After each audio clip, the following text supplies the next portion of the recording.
This video is going to cover a pharmaceutical scandal that involves mysterious drug origins, unusual patent histories, inadequate clinical trials, deceptive marketing slogans, and even a connection to the Nuremberg trials.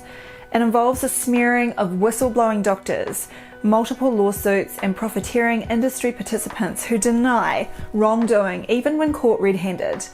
Companies that remain in business despite knowingly causing deaths and injuries in the thousands. History does not repeat itself, but it rhymes.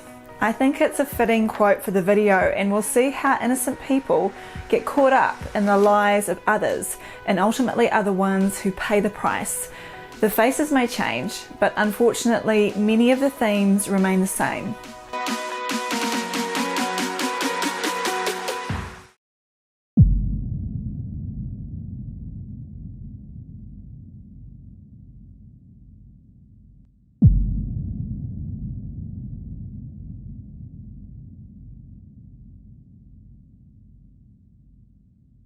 Thalidomide went to market in 1957 as a sedative drug and was used in the treatment of anxiety, insomnia, and nausea in pregnant women. In fact, it was first released in West Germany under the name Contigan, where it was available for purchase over the counter. It was heavily promoted by Chemie Grünenthal, which is still in business today under the name Grünenthal. Today, the company produces the big-selling analgesic Tramadol, as well as the birth control pill Whistleblower. Thalidomide was said to be the invention of the infamous Nazi doctor Heinrich Müller in the 1950s, although later we'll see that the drug was probably a rebranded byproduct from Nazi pharmaceutical programs. As stated by the Alliance for Human Research Protection, after World War II, Nazi scientists stared down their pasts and searched for career opportunities. They gravitated toward fiercely competitive industries whose operations were shrouded in secrecy. One such hospitable industry was pharmaceuticals. They were able to channel their criminally acquired expertise to the development of drugs. Another example was Nazi eugenicist Martin Stemmler, who also found work at Chemie Grünenthal, but probably the most notorious member of the firm was Nazi chemist Otto Ambros. He was convicted of crimes against humanity at the Nuremberg trials, but was released early in 1951 and became chairman of the advisory board of Chemie Grünenthal. Patents were taken out on thalidomide in 1954, and after a few experiments with rodents, which were apparently calmed by the drug, it was declared fit for human use. The patent application strangely mentions that the drug had already been tested on humans, the significance of which may become apparent later. Promotional material was already being prepared in 1956 and it went out to the public the following year. It was never officially tested for safety in pregnant women, and Chemie Grünenthal's marketing campaign included sending out millions of free samples to doctors and hospitals around the world. To add to the confusion, it was distributed with 37 different brand names. The first public problem was actually seen in 1956 when Chemie Grünenthal employees were given free samples of the drug. Later that year, the daughter of one of the company workers was born with no ears, although nobody made the connection to the drug at that time.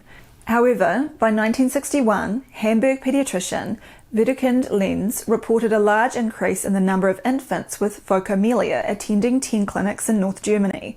Phocomelia is a rare congenital deformity in which the hands or feet are attached close to the trunk, so the limbs are grossly underdeveloped or absent. There can also be abnormalities to the face and other areas of the body. In West Germany, there were approximately 2,500 babies severely affected by thalidomide. East Germany at the time, under the communist Iron Curtain, was essentially unaffected, as the drug never really made it into the country. Somewhat ironically, it seems that the power of Big Pharma met its match in the Central Advisory Committee for Drug Traffic in the GDR.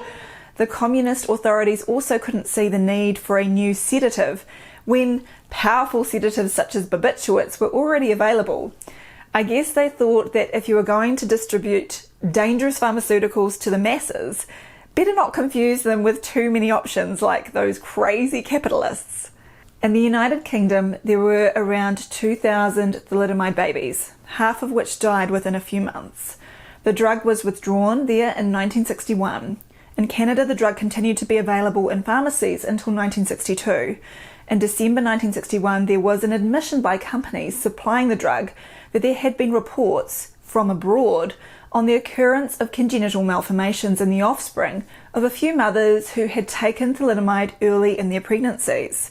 In March 1962, the drug was withdrawn from the Canadian market, although it wasn't until 4 months later that the authorities sought to advise doctors that all patients who had supplies of the drug should be contacted to destroy any remaining pills.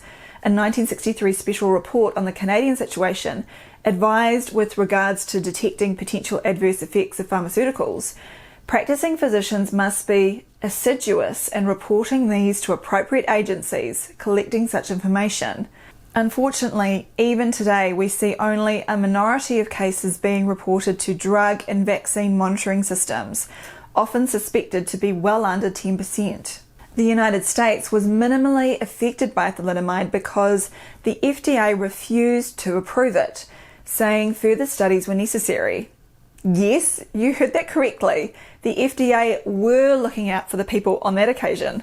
However, there was still a small number of thalidomide babies due to the free samples that were being distributed across the country. So how was it that thalidomide was recklessly given to so many unsuspecting pregnant women? Some of the marketing campaigns would probably shock you, although then again, maybe not. In the UK, Australia and New Zealand, thalidomide was marketed as Distaval. Advertisements such as this one informed the public of the remarkable safety and effectiveness of the product, as well as suggesting that it would even be of no concern if the toddler in the photograph helped itself to mum's supply. And this advertisement appeared in the British Medical Journal in 1960 with the safe and effective marketing slogan that is probably familiar to most of you now. I also need to be a role model and just demonstrate that it's safe, that it's effective. The ad makes the disingenuous claim that no severe toxic effects of any kind have ever been reported. It is also interesting that a message of fear is used in the marketing. In this case, fear of death from using barbiturates instead. Wouldn't it make more sense to just ignore these big pharma narratives and not use any pharmaceutical products?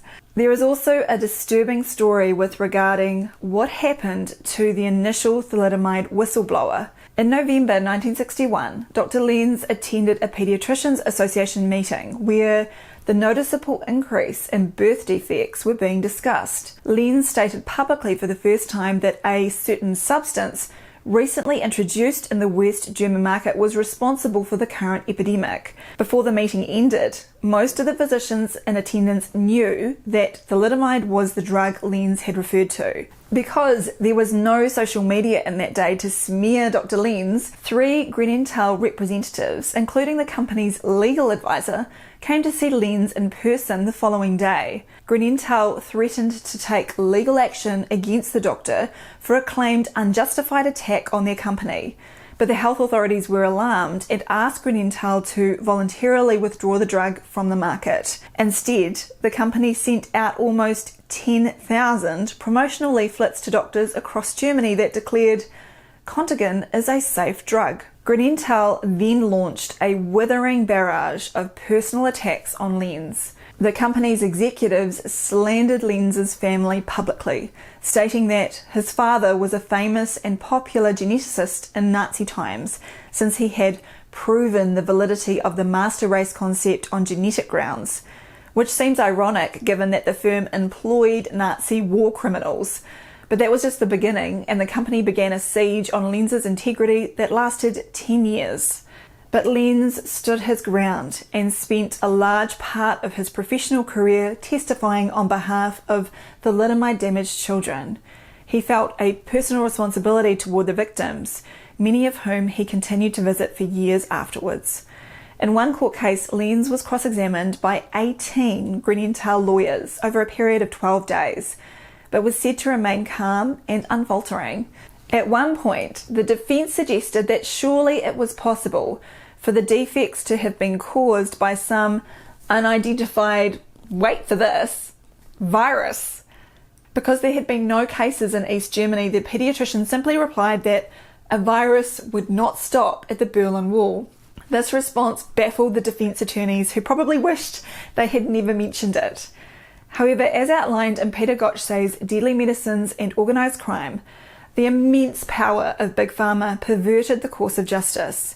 In the US, for instance, the company that distributed thalidomide simply hired every expert there was on birth defects to prevent them from testifying for the victims. In Germany, the company's lawyers argued that it wasn't against the law to damage a fetus because fetuses had no legal rights in that country. There was a ridiculously small settlement of about $11,000 for each deformed baby, but no personal responsibility was ever assigned and no one served any prison time. It was no different in the UK, where nobody was found guilty or was even charged with a crime. Gottschalk continues, "The United Kingdom behaved like a dictatorship state. The journalists weren't allowed to write about the court cases, and people at the highest positions in the country, including the Prime Minister, were more interested in defending the company and its shareholders than in helping the victims. It took 16 years before the incriminating evidence that had been described in an article the Sunday Times was forbidden to print finally came to public knowledge." Gottschalk's next comment may come as a surprise to you, but remember, he wrote this in 2013. It is difficult to understand that the UK censorship happened in a European country. On this theme, in 2018, Gottschalk himself was forced out the once venerable Cochrane collaboration, the organisation he co-founded. His best-selling books exposing Big Pharma were welcomed by the public, but not by the Cochrane leadership, which denounced them publicly. As Gottschalk stated, Cochrane's CEO, Mark Wilson, has introduced scientific censorship. At the same time, the Cochrane collaboration published a favourable review of HPV vaccination. Gottschalk had been increasingly warning the public about the dangerous influence that the pharmaceutical companies have with vaccines as well. So he published a counter-article titled "The Cochrane HPV Vaccine Review was Incomplete" and ignored important evidence of bias. As he pointed out in this paper, most of the 14 Cochrane authors on the first published protocol for the Cochrane Review had major conflicts of interest related to the HPV vaccine manufacturers, and all included trials were funded by the HPV vaccine manufacturers, and the meta-regression was meaningless.